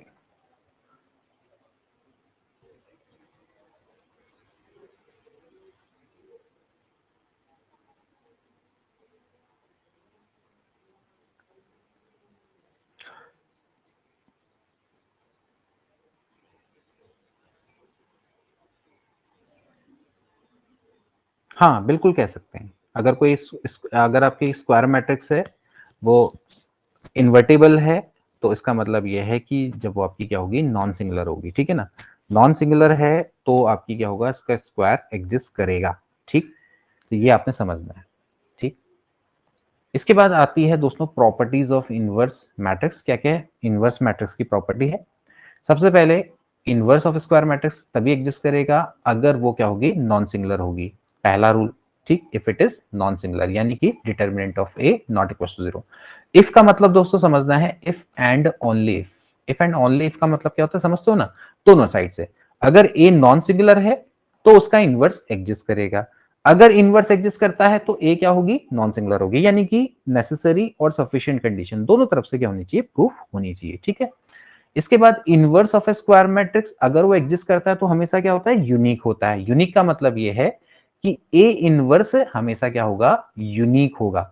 मान लेते हैं कि ए के दो इनवर्स हैं, एक बी है और एक सी है, तो ए बी बराबर क्या होगा, आई होगा, और ए सी बराबर भी क्या होगा, आई होगा। मान लेते हैं दो इसके अलग अलग इनवर्स एग्जिस्ट करते हैं, तो अगर ए बी बराबर आई है, ए सी बराबर आई है, तो इसका मतलब है कि जो ए बी है वो ए सी के बराबर होगा। अब क्योंकि दोस्तों ये इन्वर्टेबल मैट्रिक्स है, तो इसका मतलब मैं एक काम कर सकता हूँ, ए इनवर्स से बोथ साइड मल्टीप्लाई कर सकता हूँ, बिल्कुल कर सकता हूँ। तो यहाँ से दोस्तों सिंपली क्या आ जाएगा भैया, ए बी बराबर ए सी, तो a inverse a into b बराबर हो जाएगा a inverse a into c by the associative law. A inverse a तो भैया आई है, तो बी बराबर क्या हो जाएगा, सी हो जाएगा। इस तरह समझ सकते हैं। तो इनवर्स हमेशा क्या होता है दोस्तों, यूनिक होता है। ठीक है, इसके बाद अगला है, अगर A and B are inverse of each other, तो इसका मतलब है कि ए बी बराबर बी ए बराबर आई होना चाहिए, जैसे मैंने आपको पहले बताया। और ए और बी को आपस में नॉन सिंगुलर मैट्रिक्स होना चाहिए, सेम ऑर्डर का। नॉन सिंगुलर होगी तभी जाके इनवर्स एग्जिस्ट करेगा। इसके अलावा दोस्तों ए इंटू ए इनवर्स इंटू ए क्या होता है, आई के बराबर होता है, जहां पर ए आपकी क्या होती है, नॉन सिंगुलर स्क्वायर मैट्रिक्स होती है। अब देखिए ये कॉन्सेप्ट तो आपको 2 मिनट में क्लियर हो गए, ठीक है ना। इसके बाद दोस्तों एक और महत्वपूर्ण जो रूल है, प्रॉपर्टी है, ए और बी अगर आपके पास स्क्वायर मैट्रिक्स है सेम ऑर्डर की, तो ए बी अगर मान लेते हैं इन्वर्टेबल है, जब ए और बी दोनों के दोनों नॉन सिंगुलर होंगे। इसके अलावा दोस्तों ए बी का जो इनवर्स है दोस्तों, एक्चुअली क्या होता है, B inverse into A inverse के बराबर होता है। This is a very very important concept जिसको आपने समझना है, कि ए बी का जो इनवर्स होता है दोस्तों, वो B inverse into A inverse के बराबर होता है। ठीक है, तो ये आपने कुछ रूल्स हैं जो आपने समझना है। इसी तरह से इसको हम जनरलाइज कर सकते हैं, ए बी सी डी से लेके एक्स वाई जेड है, तो अगर आप इसका इनवर्स लिखेंगे तो जेड का इनवर्स इंटू वाई का इनवर्स इंटू एक्स का inverse, D inverse C inverse B inverse A inverse, इस तरह से दोस्तों हम इसको कह सकते हैं। ये सारी की सारी जो मैट्रिक्स है दोस्तों, ये स्क्वायर मैट्रिक्स होनी चाहिए, इन्वर्टिबल होनी चाहिए, सेम ऑर्डर की होनी चाहिए, साथ ही साथ नॉन सिंगुलर होनी चाहिए। इनमें से अगर एक भी सिंगुलर निकल गई तो भैया फिर वो पॉसिबल नहीं होगा, क्योंकि इनवर्स के लिए क्या चाहिए, हमें हर मैट्रिक्स क्या चाहिए, नॉन सिंगुलर चाहिए। इनमें से अगर एक भी नॉन सिंगुलर निकल गई तो ये तो एग्जिस्ट ही नहीं करेगा, तो इसका मतलब ये है कि ये रूल ही वहां पर फॉलो नहीं हो पाएगा। तो ये आपने यहाँ पर समझना है। तो this is the property of inverse matrix. तो ए बी का जो इनवर्स होता है वो क्या होता है, generally B inverse into A inverse के बराबर होता है। इसके बाद अगला, ए इनवर्स का जो ए इनवर्स का जो इनवर्स है वो ए के बराबर होता है, जहां पर ए आपकी नॉन सिंगुलर स्क्वायर मैट्रिक्स है दोस्तों। फिर वही वाली बात है, जैसे मैं कहता हूं भैया ए इंटू ए इनवर्स, जैसे सिंपली मैं क्या कहता हूं भाई, ए इंटू बी है वो आई के बराबर है, इसका मतलब जो बी है वो क्या है, ए का इनवर्स है ना। ए इंटू ए इनवर्स बराबर आई है, तो भैया अगर मैं ए इनवर्स इंटू ए बराबर आई लिखता हूं, तो इसका मतलब जो ए है वो ए इनवर्स का इनवर्स रहा होगा भाई, बात तो एक ही है। तो मैं ए को क्या ले सकता हूं, ए इनवर्स का इनवर्स लिख सकता हूं भाई। देखो अगर मैं कहता हूं ए इंटू ए इनवर्स बराबर आई, ठीक है, तो ए इनवर्स, ये ए का इनवर्स है भाई, सिंपल सी बात है। तो अगर मैं ए इनवर्स इंटू ए बराबर आई लिखता हूं, तो इसका मतलब जो ए है वो डेफिनेटली इसका क्या रहा होगा, इनवर्स रहा होगा। So we can write A inverse का इनवर्स। इस तरह से दोस्तों आप इसको समझ सकते हैं, मतलब आसानी से इस चीज को क्लियर कर सकते हैं। ठीक हो गया। इसके बाद देखो अगला रूल, देखो अगला रूल है कि भैया अगर ए का जो ट्रांसपोज है उसका इनवर्स लेते हैं, तो दोस्तों वो क्या होता है, ए इनवर्स के ट्रांसपोज के बराबर होता है। कहने का मतलब है ऑर्डर इज नॉट इंपॉर्टेंट, अगर आप ए का ट्रांसपोज लोगे उसका इनवर्स लोगे, ये दोस्तों ए के इनवर्स के ट्रांसपोज के बराबर होता है। ठीक है, आप इसको दोस्तों बहुत आसानी से समझ भी सकते हैं और बहुत आसानी से इसको प्रूव भी कर सकते हैं। ये आपका क्या है, it is for a non singular square matrix. ठीक है, अच्छा अब एक रूल जो कि बहुत आसान है, जिसको आप समझ लेंगे। जैसे मान लेते हैं हमारे पास कोई मैट्रिक्स है ए और मुझे उसका ए इनवर्स निकालना है, तो मैं इसको कैसे निकालूंगा दोस्तों, इसको मैं निकालूंगा adjoint of a divided by determinant of a से दोस्तों हम निकालते हैं। ठीक है, अब देखिए एडजॉइंट ऑफ ए क्या होती है दोस्तों, वो होती है कोफैक्टर मैट्रिक्स ऑफ ए का transpose divided by determinant of a. अब मैंने आपको दोस्तों एक रूल बताया था कि आप कैसे निकाल सकते हैं। देखिए मैंने आपको कैसे तरीका बताया था कि इधर वालों को तो आपस में इंटरचेंज कर दो, इधर में क्या लगा दो, माइनस लगा दो। तो सबसे पहले आप क्या लगा दोगे, ऐसे cofactor matrix of A generally क्या हो जाएगा, सिंपली ये हो जाएगा डी ए, और यहाँ पर क्या आ जाएगा, माइनस सी माइनस बी आ जाएगा। इस तरह से आप निकाल लेंगे। ठीक हो गया। अब इतने क्या करना है, इसका ट्रांसपोज लेना है। इसका ट्रांसपोज ले लेंगे तो क्या हो जाएगा, ये हो जाएगा D minus C minus B ए, यानी कि रो को कॉलम में चेंज कर देना है। और फिर आपने निकालना है ए इनवर्स। तो ए इनवर्स क्या हो जाएगा, सिंपली डिटर्मिनेंट ऑफ ए से डिवाइड कर देंगे। इसका डिटरमिनेंट क्या हो जाएगा, A D minus B C, ठीक है, 1 upon A D minus B C. Finally दोस्तों आपके पास आ जाएगा D minus C minus B A, ऐसे करके दोस्तों आप 2 मिनट में इनवर्स को निकाल सकते हैं।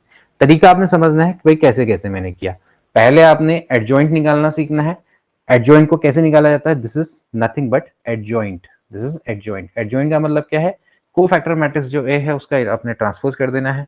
और कोफैक्टर मैट्रिक्स को कैसे निकालते हैं? तुरंत मैंने जो आपको तरीका बताया है आपने उसको वैसे निकालना होगा।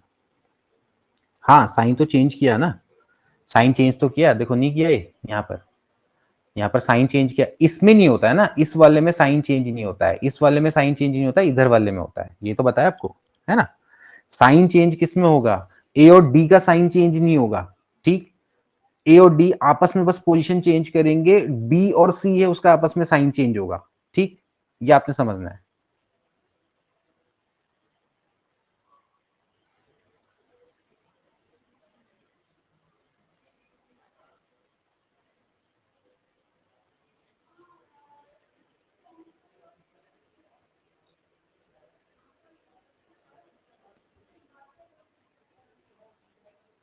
तो ये यहां तक आपको क्लियर?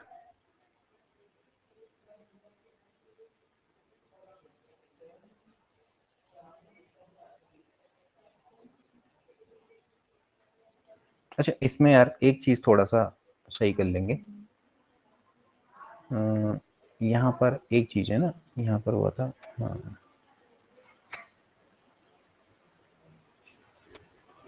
हाँ ठीक है, वैसे ठीक है, क्लियर है ना, बस इस तरह से, ठीक। तो सही है, सही किया तो ये चीज ओके है भाई, सबको ओके है?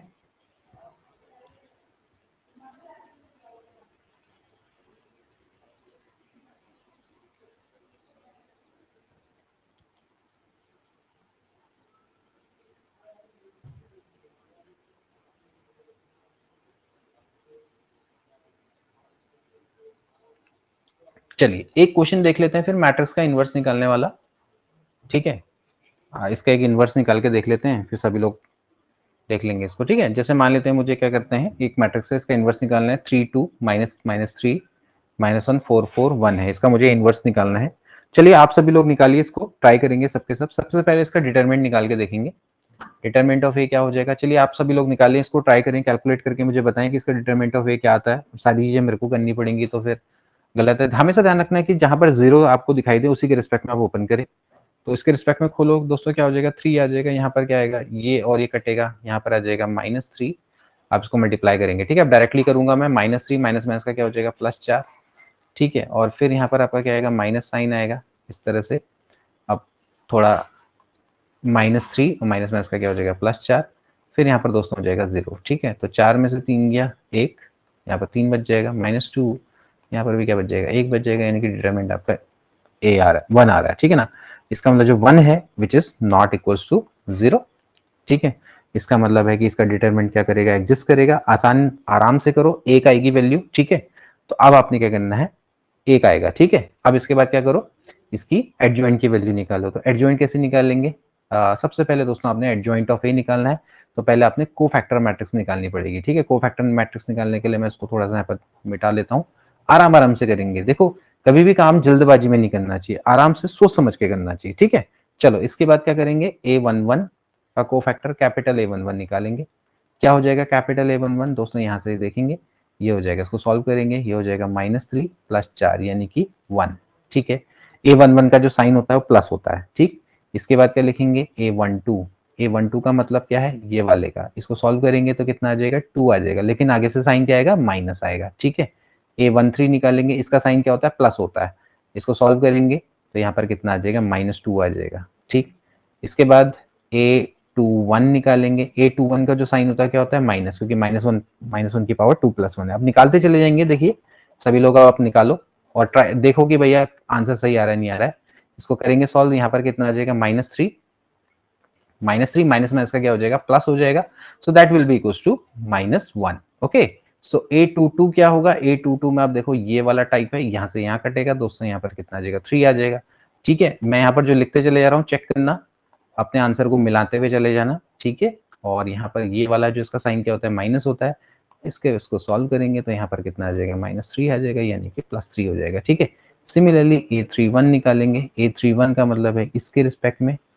ठीक है, तो यहाँ पर आपका कितना आ जाएगा, 4 तियाँ 12, 4 तियाँ 12 माइनस 4 तियाँ 12, तो दोस्तों क्या आ जाएगा, 0 आ जाएगा। ठीक है, इस तरह से निकाल सकते हैं। ठीक, बाकी ऐसे ही निकालो, बाकी को भी निकालो, फटाफट फटाफट निकालेंगे, क्या क्या आएगा देखो। A31 आपका क्या आ गया, 0 आ गया। ऐसे दोस्तों यहाँ पर से A32 निकालेंगे, A32 की वैल्यू कितनी आ जाएगी, देखो ये है, इसका साइन क्या होता है दोस्तों, जैसे पता लग रहा है भाई निगेटिव होगा, यहाँ पर से ये कटेगा तो 4 तियाँ 12, 12 माइनस 8 यानी कि -4 आ जाएगा। और ऐसी दोस्तों यहाँ पर A33 है, तो A33 की जो वैल्यू आएगी दोस्तों इस तरह से आ जाएगी भैया, -6, -6 इसके बाद +6 आ जाएगी, तो ये एक्चुअली कितना आ जाएगा, 0 आ जाएगा। ठीक है, -9 प्लस यहाँ पर 6 आ जाएगा, सो दैट विल बी -3। ठीक हो गया, तो इसमें तो कोई दिक्कत नहीं है। अब दोस्तों आप यहाँ पर से बनाएंगे एडजॉइंट ऑफ ए, निकालेंगे। एडजॉइंट ऑफ ए दोस्तों क्या होता है, कोफैक्टर मैट्रिक्स का ट्रांसपोज। तो कोफैक्टर मैट्रिक्स का ट्रांसपोज यानी कि मैं ऐसे लिखूंगा, ठीक है, A11 A12 को मैं ऐसे लिखूंगा, तो A11 कितना है, ये है 1, A12 कितना है, -2, A13 कितना है, -2, A21 है -1, A22 है 3, A23 है 3, ऐसी A32 कितना है, ये है सॉरी A31 कितना है, 0 है, और इसके बाद A32 आपका कितना है, -4, और यहाँ पर है -3। ऐसे करके आप इसको निकाल सकते हैं। So this is the adjoint of a, यही आ रहा है सभी का।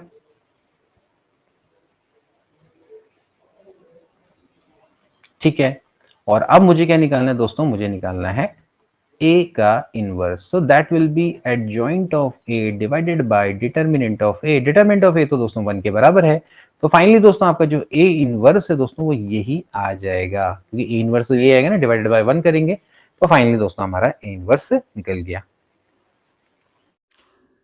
तो दोस्तों आज के लिए इतना ही, मिलते हैं नेक्स्ट क्लास में, तब तक के लिए take care and good bye.